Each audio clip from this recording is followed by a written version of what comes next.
semuanya. Assalamualaikum warahmatullahi wabarakatuh. Kami dari kelompok 4 akan mempresentasikan perang melawan pemerintah Belanda di Ponorogo, Bali, dan Banjar. Sebelum kita ke materinya, alangkah baiknya kita perkenalkan anggota dari kelompok 4. Saya Adan Surya Putro.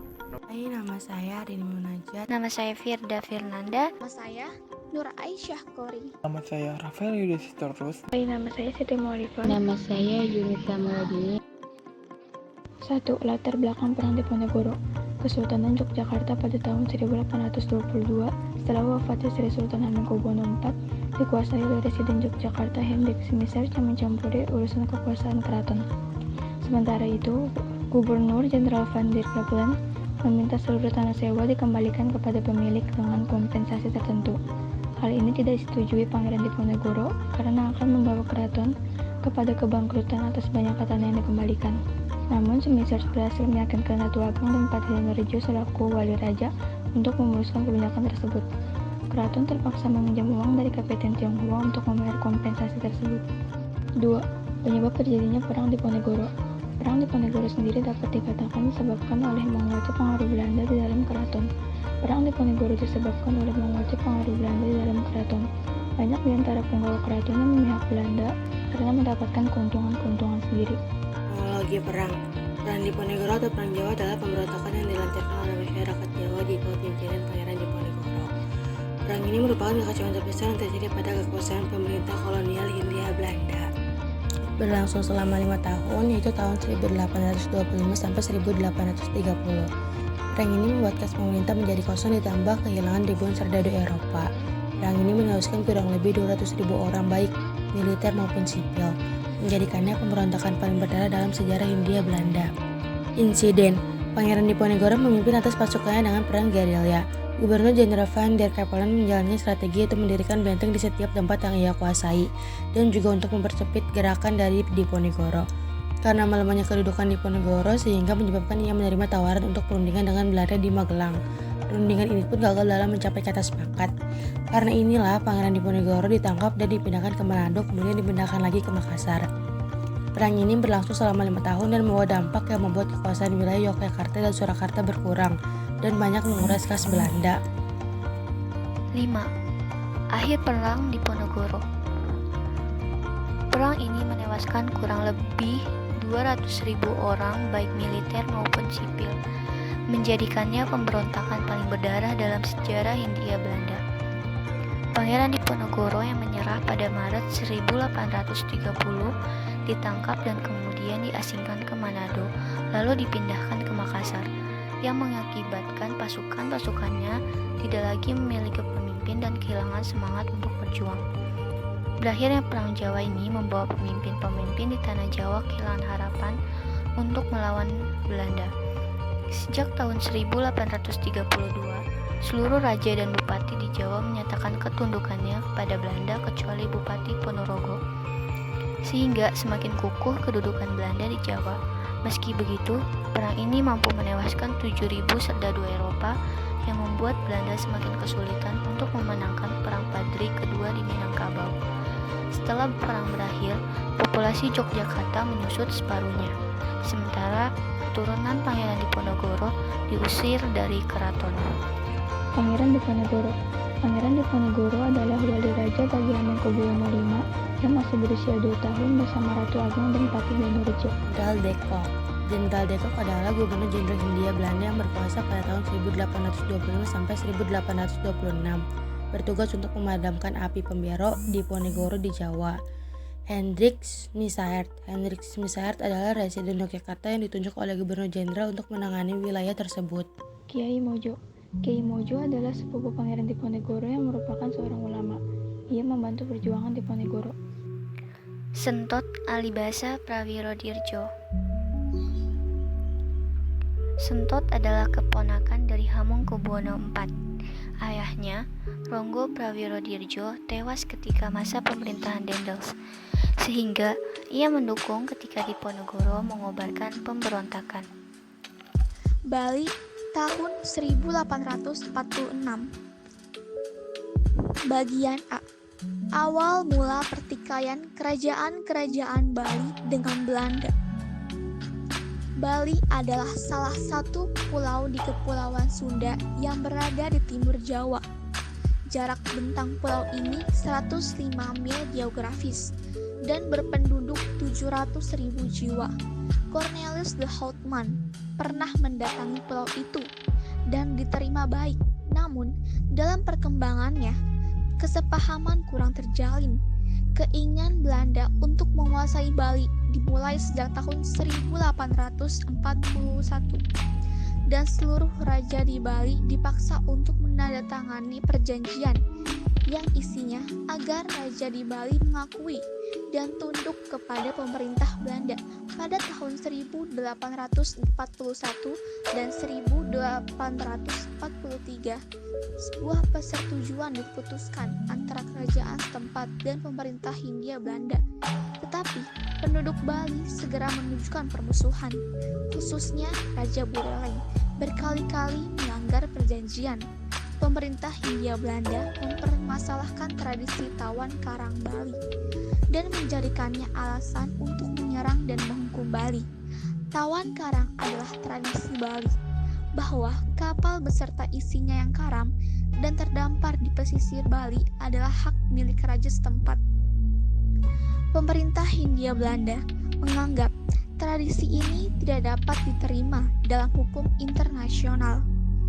Pihak Belanda menolak dan menunjukkan sikap tidak terpuji, yaitu selalu turut campur urusan kerajaan di Bali dengan mengajukan tuntutan dengan isi sebagai berikut. Yang pertama, membebaskan Belanda dari hukum tawan karang. Kedua, kerajaan Bali mengakui pemerintahan Hindia Belanda. Ketiga, kerajaan Bali melindungi perdagangan milik pemerintah Belanda. Dan yang terakhir, semua raja di Bali harus tunduk kepada semua pemerintah kolonial Belanda. B. Peperangan besar rakyat Bali melawan pasukan Belanda. 1. Perang Bali Pertama. Perang Bali Pertama juga dikenal dengan nama Perang Buleleng. Perang ini berlangsung pada tahun 1846 antara pasukan Belanda melawan kerajaan Buleleng. Hasilnya, Belanda tak hanya berhasil menguasai Buleleng dengan ibu kotanya, Singaraja. Kerajaan Karangasem juga takluk. Benteng kemudian mendirikan benteng di Buleleng. 2. Perang Bali Kedua. Perang Bali Kedua dikenal pula dengan nama Perang Jagaraga pada tahun 1848 sampai 1849.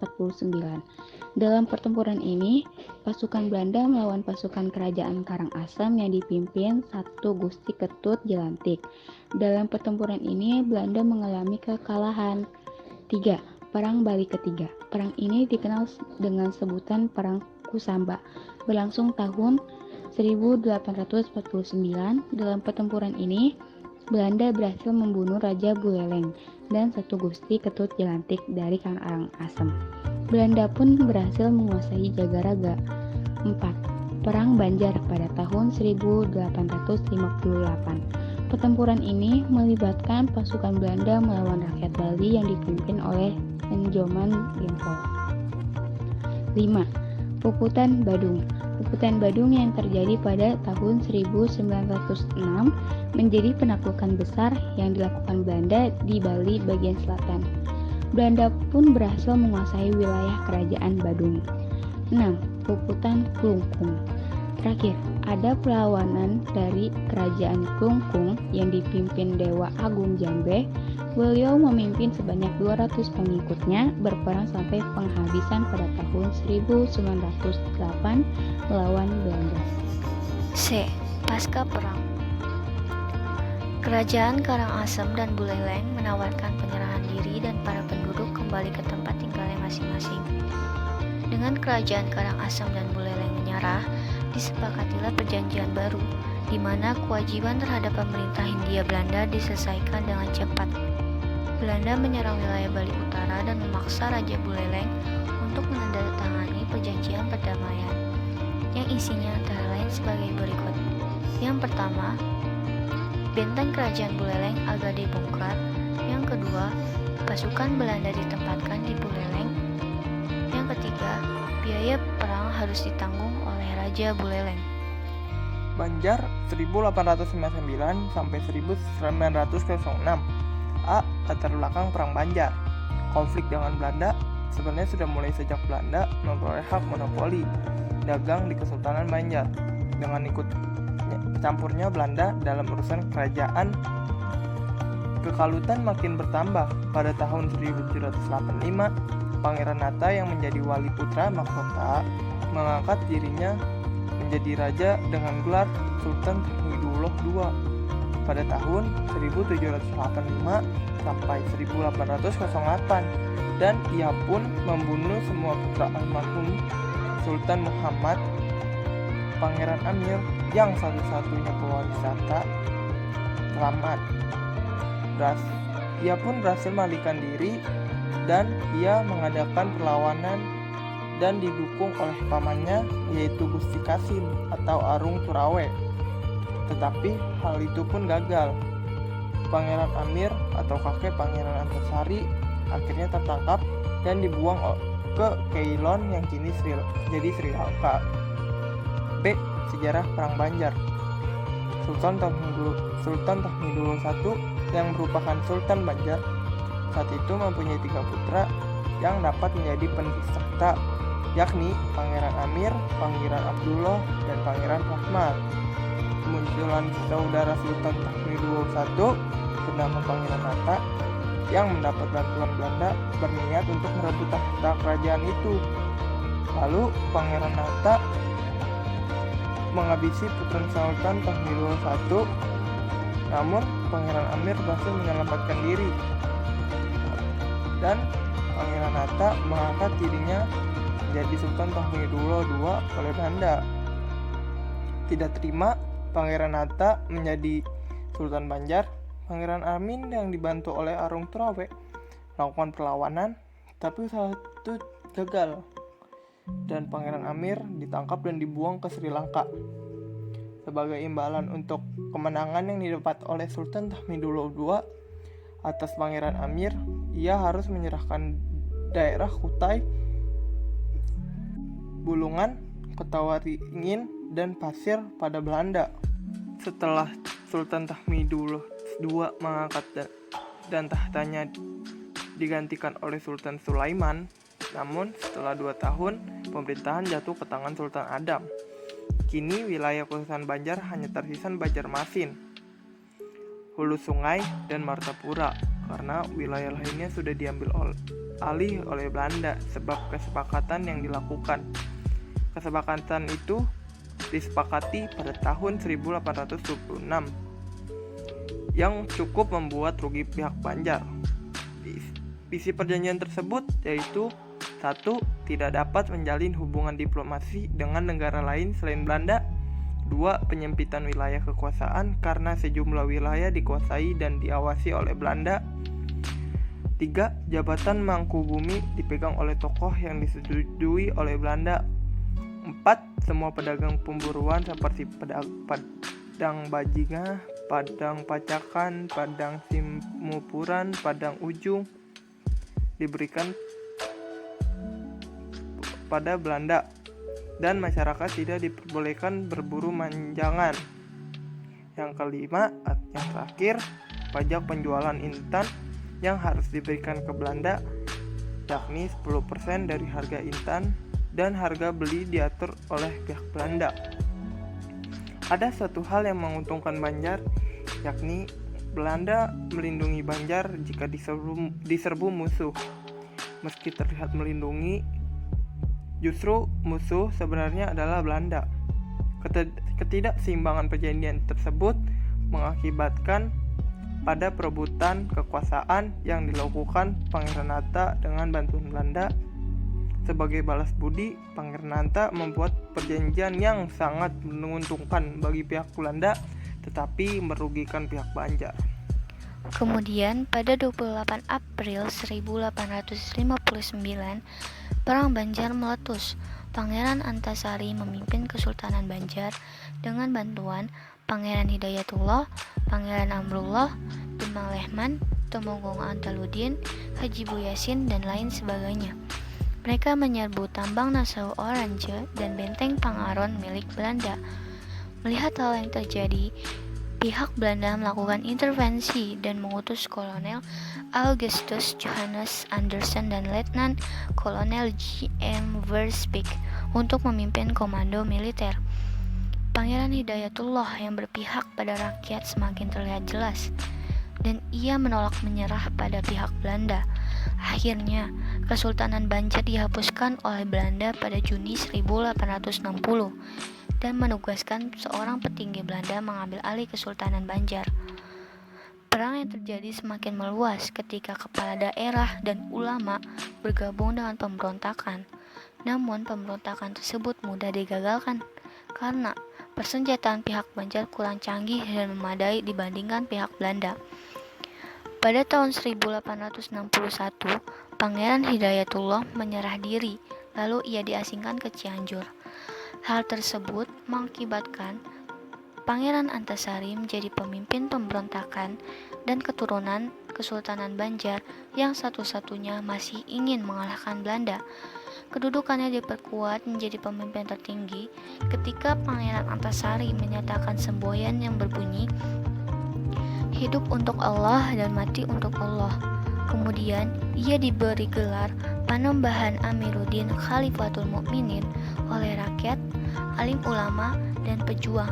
Tugas Pangeran Antasari kini merangkap sebagai kepala pemerintahan, komando tertinggi perang, dan pemimpin Islam tertinggi. Banjar 1859 sampai 1906. Kekalahan Kesultanan Banjar semakin nampak. Belanda memperoleh berbagai pasokan kebutuhan perang dan pasukan bantuan dari Batavia. Pangeran Antasari mengalihkan markas komando ke Sungai Teweh dan ia dibantu kedua putranya yang bernama Gusti Muhammad Said dan Gusti Muhammad Seman. Selain itu, bantuan juga datang dari Kiai Demang Lehman dan Tumenggung Surapati. Akan tetapi, setelah beberapa hari, Pangeran Antasari mangkat dan dikebumikan di Hulu Teweh. Pada bulan September, para tokoh pejuang melakukan pertemuan di Kandangan yang menghasilkan kesepakatan menolak tawaran berunding dengan pihak Belanda. Selain itu, mereka menyusun strategi perlawanan. Di antaranya seperti 1. Ngambutai dijadikan sebagai pusat kekuatan. 2. Membangun dan memperkuat pertahanan di tanah laut, Martapura, Rantau, dan Kandangan. 3. Pangeran Antasari memperkuat pertahanan di dusun atas dan mengupayakan senjata tambahan.